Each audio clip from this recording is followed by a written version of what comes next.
नमस्ते दोस्तों, स्वागत है आपका अपने YouTube चैनल परीक्षा अकेडमी पर। तो दोस्तों, आपकी केवीएस के रिगार्डिंग क्लासेस चल रही हैं। हिंदी के टॉप 20 क्वेश्चन ले आई हूँ। बहुत अच्छे अच्छे क्वेश्चन हैं, इनको अच्छे से पढ़ के जाइएगा, ठीक है दोस्तों। वैसे भी ये सबके सिर्फ केवीएस के लिए नहीं, सारे एग्जाम के लिए बहुत ही महत्वपूर्ण है। वैसे भी हिंदी के तो हर एग्जाम में पूछता है दोस्तों, हर एग्जाम में बहुत महत्वपूर्ण होते हैं ये क्वेश्चन, ठीक है दोस्तों। वैसे भी क्या कहा जाता है, शिक्षा कभी भी व्यर्थ नहीं जाती। देखिए लिखा भी है, शिक्षा कभी भी व्यर्थ नहीं जाती, चाहे आप वो कहीं से भी ग्रहण करें ना, कि आप हमेशा शिक्षा लेते रहिए, वो आपको कहीं ना कहीं जरूर काम देगी, ठीक है दोस्तों। चलिए हम लोग आज का अपना प्रैक्टिस सेट शुरू करते हैं, ठीक है। पहला क्वेश्चन लेते हैं हम लोग। पहला क्वेश्चन लिखा है, निम्नलिखित में से कौन सा शब्द जातिवाचक संज्ञा नहीं है। बताइएगा दोस्तों, कौन सा शब्द जातिवाचक संज्ञा नहीं है। जवान, बालक, सुंदर या मनुष्य। तो दोस्तों, जातिवाचक संज्ञा क्या होती है पहले ये जान लीजिए। ऐसे शब्द जो जाति का बोध कराए, ऐसी संज्ञाएं जो जाति का बोध कराए, उसे हम जातिवाचक संज्ञा कहते हैं। तो जवान आपका एक जाति का बोध कराता है, बालक भी आपकी बालकों जाति का बोध कराएगा, मनुष्य भी आपकी मनुष्य जाति का पूरा बोध कराता है। लेकिन सुंदर, सुंदर क्या होता है, आपका विशेषण होता है। सुंदर बोलते हैं ना, वो बहुत सुंदर लड़की है, बहुत सुंदर पुस्तक है, ऐसे बोलते हैं, तो वो विशेषण, विशेषता बतलाता है, यानी सुंदर क्या है, विशेषण है। तो ऑप्शन नंबर सी जो है, यही आपका जातिवाचक संज्ञा नहीं है। अगला चलिए, अगला क्वेश्चन कह रहा है, अनिश्चयवाचक सर्वनाम का करण कारक बहुवचन होगा। इसका करण कारक बहुवचन हम लोग को बताना है। बताइएगा, किन्हीं को, किन्हीं की, किन्हीं से या किन्हीं का। पहले तो दोस्तों किन्हीं किन्हीं सबको सब में है, तो वैसे भी किन्हीं मतलब जिससे पता नहीं चल रहा है, तो ये अनिश्चयवाचक हो गया। अब पूछ रहा है करण, तो आपको पता होना चाहिए करण से का क्या होता है, विभक्ति जो चिन्ह क्या होता है, कारक चिन्ह। कर्ता ने कर्म को करण से होता है, तो जिसमें से लगा होगा वही आपका सही हो जाएगा। तो को गलत हो जाएगा, की गलत हो जाएगा और का भी गलत होगा। किन्हीं से जो आपका ऑप्शन नंबर सी है, यही आपका सही हो जाएगा दोस्तों। अगला क्वेश्चन देखिए, कह रहा है सर्वनाम कितने प्रकार के होते हैं। बताइएगा, 5, 6, 7, 8। तो दोस्तों प्रयोग के आधार पर सर्वनाम 6 प्रकार के बताए गए। कितने? 6 प्रकार के बताए गए, ध्यान रखिएगा, ठीक है।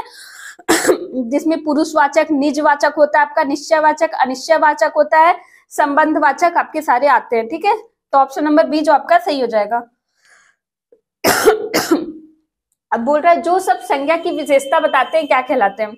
जो शब्द संज्ञा की विशेषता बतलाएंगे सर्वनाम कहलाएंगे, क्रिया बताएंगे विशेषण बताएंगे या क्रिया विशेषण। तो दोस्तों, जो सब संज्ञा की विशेषता बताते हैं उसे हम क्या कहते हैं, विशेषण कहते हैं। क्या कहते हैं, विशेषण।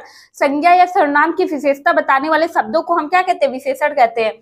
क्रिया की विशेषता बताता तो आपका क्रिया विशेषण होता है, ठीक है। सर्वनाम भी नहीं होता, विशेषण। ऑप्शन नंबर सी जो आपका सही हो जाएगा।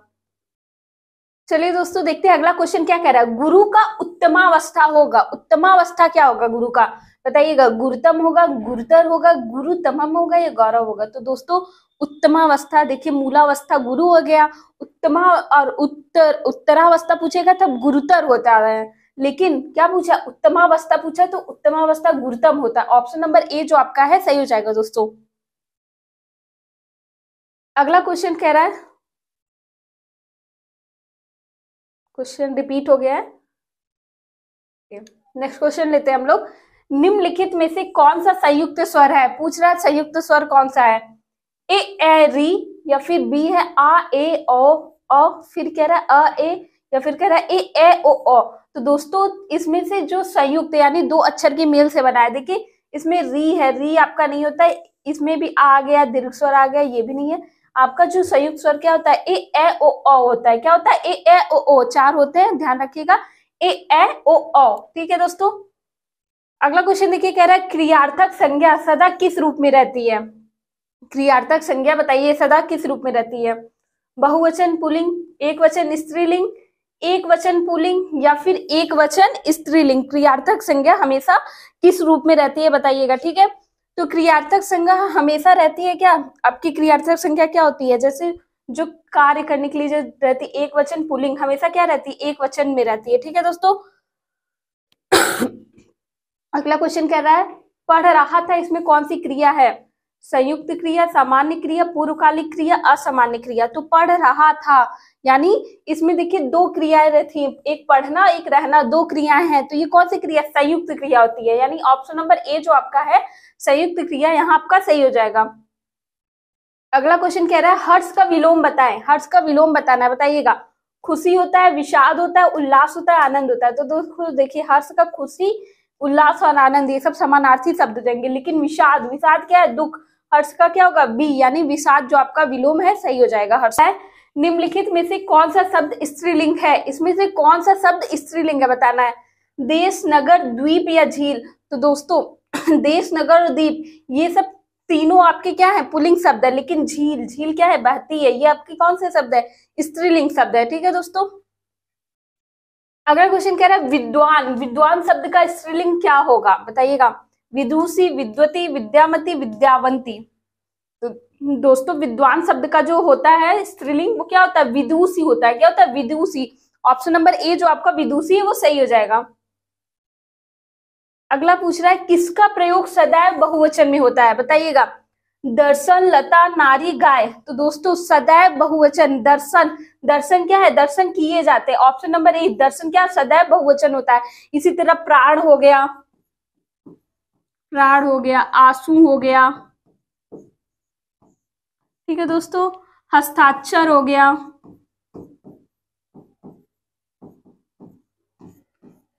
हस्ताक्षर हो गया, और आपका क्या बोलते हैं, होश हो गया, होश उड़ जाते हैं। देखिए ये सब क्या है, प्राण पखेरु उड़ गए, ये सब आपके क्या है, सदैव बहुवचन है। और सदैव एक वचन तो जनता, माल, ये सब क्या है, सामान, ये सब सदैव एक वचन में होते हैं। तो ये हमेशा याद रखिएगा। ठीक है दोस्तों।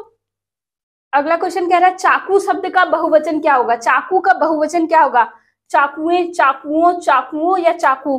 तो दोस्तों चाकू का ना चाकू होता है, ना चाकू होता है, ना चाकू। चाकू का सदैव बहुवचन चाकू ही होता है, वही होता है। ठीक है दोस्तों। तो चाकू, ऑप्शन नंबर डी जो आपका है सही हो जाएगा।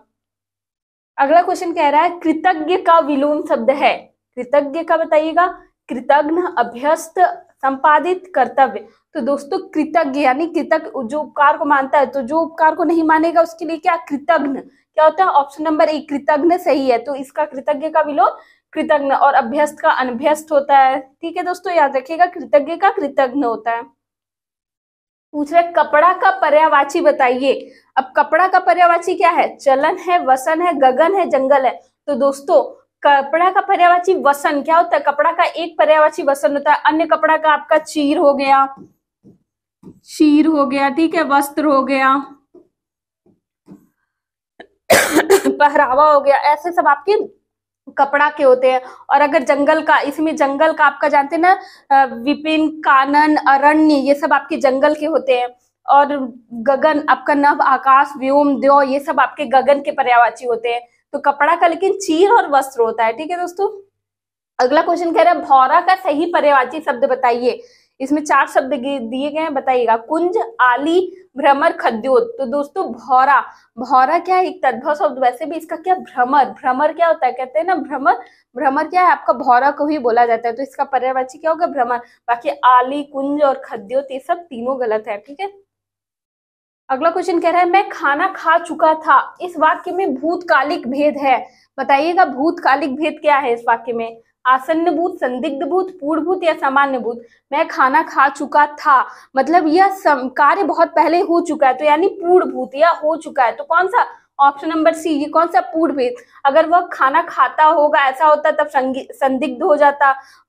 ठीक है दोस्तों। तो ऑप्शन नंबर सी क्या है, वह खाना खा चुका था, चुका चुकी किसमें आएगा, पूर्ण में आएगा। तो ऑप्शन नंबर सी जो है सही हो जाएगा।